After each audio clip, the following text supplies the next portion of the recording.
Hello friends, welcome back to my channel legal shorts in Hindi. Friends, आज का हमारा topic है मेंटेनेंस या फिर गुजारा भत्ता। मेंटेनेंस की ज़रूरत किसे होती है और मेंटेनेंस किन परिस्थितियों में लिया जा सकता है और इसे फाइल करने के लिए किन किन परिस्थितियों का होना आवश्यक है। तो आइए शुरू करते हैं आज का हमारा ये वीडियो। आइए सबसे पहले हम जान लेते हैं कि ये मेंटेनेंस क्या होती है। मेंटेनेंस गुजारा भत्ता या भरण पोषण के नाम से जाना जाता है। किसी व्यक्ति के रोज़मर्रा की ज़रूरत के लिए उसकी फाइनेंशियल हेल्प को ही मेंटेनेंस कहा जाता है। गुजारा भत्ते के लिए वाइफ अपने हस्बैंड से, बच्चे अपने फादर से या बूढ़े माता पिता अपने बच्चों से मेंटेनेंस की मांग कर सकते हैं, जो एवरीडे नीड के लिए बहुत ज़रूरी होती है। मेंटेनेंस आप कोर्ट के थ्रू एप्लीकेशन डालकर मांग सकते हैं। क्रिमिनल प्रोसीजर कोड के सेक्शन 125 से 128 तक भरण पोषण का आदेश दिया गया है। इस सेक्शन का मकसद किसी को दंड देना नहीं है, बल्कि व्यक्ति को उसके परिवार या समाज के प्रति उसके क्या कर्तव्य हैं उसकी सलाह देती है, और ये दंड में तब तब्दील हो जाती है जब कोर्ट के आदेश की अवहेलना की जाती है। गुजारे भत्ते के लिए दो तरह से कोर्ट में अप्लाई किया जा सकता है, जिसमें सबसे पहले आता है क्रिमिनल प्रोसीजर कोड का सेक्शन 125, जो सबसे अच्छा वे है। किसी भी महिला को ये अधिकार है कि वो सेक्शन 125 के तहत गुजारे भत्ते की मांग कर सकती है। इस कोड के अनुसार मिनिमम गुजारा भत्ता 500 रुपये निर्धारित हुआ था, परंतु समय के अनुसार इसमें कुछ बदलाव किए गए और ये 500 रुपया बहुत कम दिखाई देने लगा। तब कोर्ट ने इसमें कुछ डिसीजन लिए, कुछ जजमेंट आए, जिसके अनुसार डिसाइड किया गया कि सेक्शन 125 के अंतर्गत जब एक महिला गुजारे भत्ते की मांग करेगी तो उसके रहन सहन, महंगाई और बहुत सारे बातों को ध्यान में रखकर और हस्बैंड की आय को ध्यान में रखते हुए उसका गुजारा भत्ता निर्धारित किया जाएगा। यानी अगर हस्बैंड का स्टेटस बहुत अच्छा है तो उसे अपनी पत्नी को भी अच्छे स्टेटस में रहने लायक गुजारा भत्ता उसे देना होगा। पति की जो भी आय हो रही है उसका 50% गुजारे भत्ते के लिए अफोर्ड किया जा सकता है। इसके लिए पत्नी को साबित करना होगा कि पति की महीने की आय कितनी है। साबित करना बहुत ही आवश्यक है। 50% से लेकर 1/3 तक तो अपने पति से उसकी सैलरी की मांग कर सकती है। पति की सैलरी को कोर्ट में प्रूफ करने के लिए उसे कोई भी income tax return, bank account की डिटेल्स, सैलरी स्लिप की या फिर बैलेंस शीट की कॉपी, इनमें से किसी भी चीज़ को सबूत के रूप में कोर्ट में पेश कर सकती है। इस कानून का एक अपवाद ये भी है कि अगर कोई महिला क्वालिफाइड है और उसकी अपनी कोई इनकम है तो उसे इस सेक्शन के तहत गुजारा भत्ता पाने की अनुमति नहीं दी जाती है। अगर कोई महिला क्वालिफाइड है परंतु जानबूझकर काम नहीं कर रही है तो ऐसी कंडीशन में हाई कोर्ट और सुप्रीम कोर्ट के ये ऑर्डर हैं कि उस महिला को काम करना होगा, तब भी वह सेक्शन उस पर गुजारे भत्ते के लिए लागू नहीं होगा। अब सेकंड नंबर पर बात करते हैं हिंदू मैरिज एक्ट के अंतर्गत सेक्शन 25 की। सेक्शन 25 में भी एलिमनी क्लेम की जा सकती है। वो केवल डाइवोर्स के केस में ही होती है। जब डाइवोर्स डिक्री कोर्ट में ग्रांट की जाती है तो उस टाइम कोर्ट ये देखती है कि परमानेंट एलिमनी की क्या अमाउंट डिसाइड हुई है। उस हिसाब से आपका मेंटेनेंस डिसाइड होता है। टोटल सम वो पैसा होता है जो कि as a time of marriage खर्च हुआ था। जो गहने, कपड़े के और फर्नीचर महिला अपने साथ विवाह के टाइम लाई थी, उसका सम टोटल अमाउंट ही टोटल सम होता है। इसके अलावा उसका मंथ में कितना खर्चा आएगा ये कोर्ट सेक्शन 25 में डिसाइड कर सकती है। डोमेस्टिक वायलेंस एक्ट के अंतर्गत एक हस्बैंड को अपनी वाइफ को रहने के लिए घर जिम्मेदारी की व्यवस्था करी गई है, जिसमें वाइफ जितने टाइम के लिए, जब तक केस चल रहा है तब तक के लिए वह घर की डिमांड भी कर सकती है अपने हस्बैंड से। मुस्लिम महिलाएं ये भी सेक्शन 125 का फ़ायदा उठा सकती हैं और मेंटेनेंस प्राप्त कर सकती हैं। और ये ज़रूरी नहीं कि गुजारा भत्ता केवल इद्दत के पीरियड में ही दिया जाएगा, बल्कि इसके बाद भी देने के लिए हस्बैंड को जिम्मेदार माना गया है।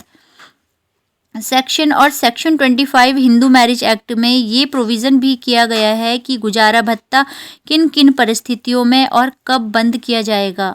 वैसे तो ये लाइफ लॉन्ग के लिए होता है, पर कोर्ट के पास ये पावर होती है कि अगर वाइफ ने रीमैरिज कर ली है या एडल्ट्री में रह रही है, तब इस कंडीशन में वाइफ का गुजारा भत्ता बंद कर दिया जाएगा। बात करते हैं कि मेंटेनेंस के लिए कौन कौन डिमांड कर सकता है, जिसमें सबसे पहले आती है वाइफ।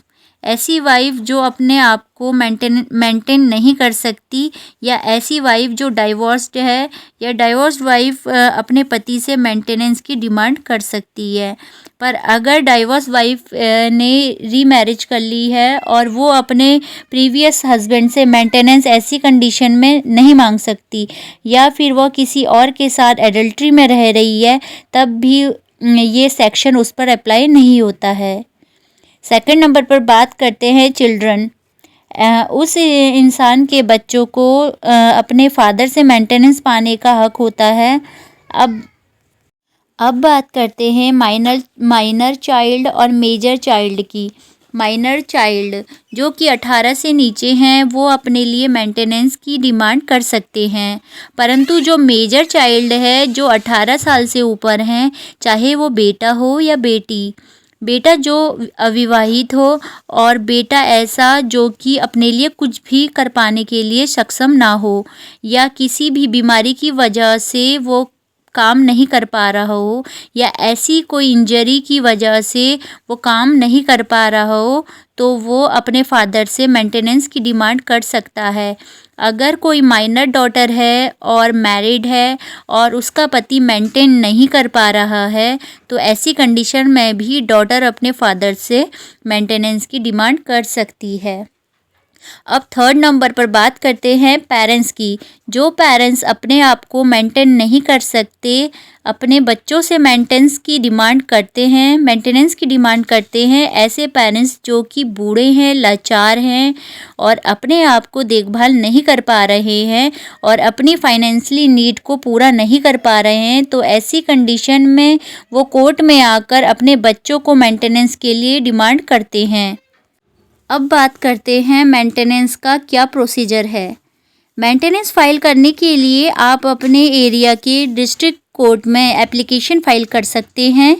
आप जिस एरिया में रहते हैं या आप अपने हस्बैंड के साथ लास्ट टाइम रह रहे हैं, उस एरिया के डिस्ट्रिक्ट कोर्ट में आप इस केस को फाइल कर सकते हैं। मेंटेनेंस का प्रोसीजर जब कोर्ट में स्टार्ट हो जाता है और जितने टाइम तक के लिए ये केस चलता है, उतने टाइम पीरियड के लिए भी आप कोर्ट में पेटिशन फाइल कर सकते हैं, जिसे एंट्रीम अवार्ड कहा जाता है। एंट्रीम अवार्ड जब तक की मेंटेनेंस होती है, जो आपको तब तक मिलती रहती है जब तक आपकी पक्के वाली मेंटेनेंस की अवार्ड नहीं हो जाता।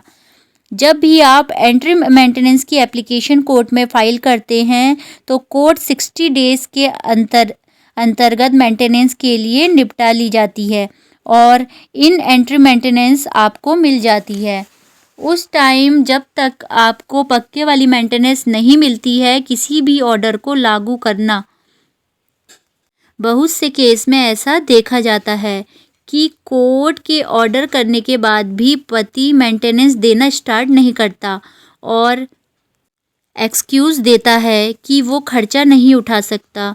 तो ऐसी कंडीशन में आप 1 साल के अंदर अंदर जितनी जल्दी हो सके कोर्ट में एक एप्लीकेशन दे सकते हैं। उसके बाद कोर्ट उस पर्सन के अगेंस्ट वारंट इशू करेगा और एज अ फाइन उस पैसे को आपको दिलाएगा। उसे सज़ा भी हो सकती है। एक वाइफ कब मेंटेनेंस नहीं ले सकती है, जिसमें कि सबसे पहले आएगा अगर वो वाइफ किसी दूसरे पर्सन के साथ एडल्ट्री में रह रही है या फिर उसने रीमैरिज करा ली है, तब या वाइफ अपना खर्चा खुद नहीं उठा सकती है, वेल क्वालिफाइड नहीं है और वो पति से उतना ही पति के बराबर कमाती है या उससे कम कमाती है और अपना गुजारा भत्ता खुद कर सकती है। तो ऐसी कंडीशन में वो अपना गुजारे भत्ते के लिए अप्लाई नहीं कर सकती। या फिर ऐसी लेडी जिसने कोर्ट में पहले ही यह कह दिया हो कि वो अपने हस्बैंड से मेंटेनेंस नहीं लेना चाहती और बाद में ये कहे कि अब उसे मेंटेनेंस की आवश्यकता है, पहले उसे ज़रूरत नहीं थी और अब उसे ज़रूरत है, तो ऐसा करना फिर पॉसिबल नहीं हो पाता। सीआरपीसी के सेक्शन 125 का मेन मकसद यही है कि एक पर्सन जो अपने आप को मेंटेन नहीं कर सकता और दूसरा पर्सन जिसके ऊपर लीगली ये जिम्मेदारी है कि वो उस पर्सन को मेंटेन करे, फाइनेंशियली सपोर्ट करे, और ऐसा ना करने पर कोर्ट से वो हेल्प ले सकते हैं। तो फ्रेंड्स, ये था आज का हमारा वीडियो। उम्मीद करती हूँ कि आपको मेंटेनेंस के ऊपर ये टॉपिक पसंद आया होगा। अगर पसंद आए तो लाइक करें और अपने फ्रेंड्स के साथ शेयर करें। और अभी तक आपने हमारा चैनल सब्सक्राइब नहीं किया है तो प्लीज़ सब्सक्राइब ज़रूर करें। धन्यवाद।